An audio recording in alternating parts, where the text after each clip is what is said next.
ಮತ್ತವರು ಇಲ್ಲ ಹಿಂಗೊಂದು ಕಾರ್ಯಕ್ರಮದ ನೀವು ಬರಬೇಕು ಅಂದಾಗ ಆಯ್ತು ಬರ್ತೀನಿ.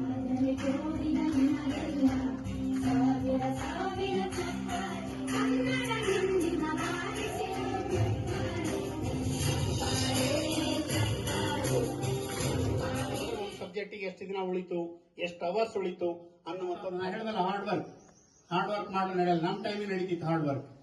ಈಗ ಸ್ಮಾರ್ಟ್ ವರ್ಕ್ ಮಾಡ್ಬೇಕಾಗ್ತದೆ. ಸ್ಮಾರ್ಟ್ ವರ್ಕ್ ನನ್ನ ಮಕ್ಕಳು ಇರ್ತಾರೆ, ಆ ಮಕ್ಕಳಿಗೆ ಎಕ್ಸರ್ಸೈಸ್ ಬುಕ್ ಕೊಟ್ಟು ರೈಟಿಂಗ್ ಸ್ಕಿಲ್ ಡೆವಲಪ್ಮೆಂಟ್ ಮಾಡ್ಲಿಕ್ಕತ್ತಿದ್ದೆವು. ಕೇವಲ 10 ಅಂತೇವಲ್ಲ, ಅದು ಓನ್ಲಿ 2%. ಮತ್ತೆ ಇನ್ನ ದೊಡ್ಡವ್ರು ಹೇಳ್ತಾರಲ್ಲ, ನಿಮ್ ಮನಸ್ಸು ಚಲೋ ಇರಬೇಕು, ಚಲೋದಾಗ್ತದ ಅಂತ. ಇಂಗ್ಲಿಷ್ನಾಗ ಒಂದು ವರ್ಡ್ ಅದ, ಆಟಿಟ್ಯೂಡ್ ಅಂತ. ATTITUD. ಇದು ಟೋಟಲ್ ಮಾಡಿದ್ರೆ ಎಷ್ಟಾಗ್ತದೆ? ನಿಮ್ಮ ಆಲ್ಫಾಬೆಟ್ ಸಂಖ್ಯೆಯನ್ನು ನೋಡಿದಾಗ 100 ಆಗ್ತದೆ. ನಾನು ಸ್ಮಾರ್ಟ್ ವರ್ಕ್ ಇದೆ, ಇವೆಲ್ಲ ನೋಡಿದ್ರೆ ಏನಾದ್ರು ಇಂಗ್ಲಿಷ್ ಹೇಳೋರು ಸ್ವಲ್ಪ ಮಕ್ಕಳಿಗೆ ಎಕ್ಸರ್ಸೈಸ್ ಮಾಡಿಸ್ಬೇಕು. ಇದಕ್ಕೆ ಕ್ಲರಿಕಲ್ ಉತ್ತರ ಕರ್ನಾಟಕ ನ್ಯೂಸ್, ಇದು ಕನ್ನಡದ ಉಸಿರು.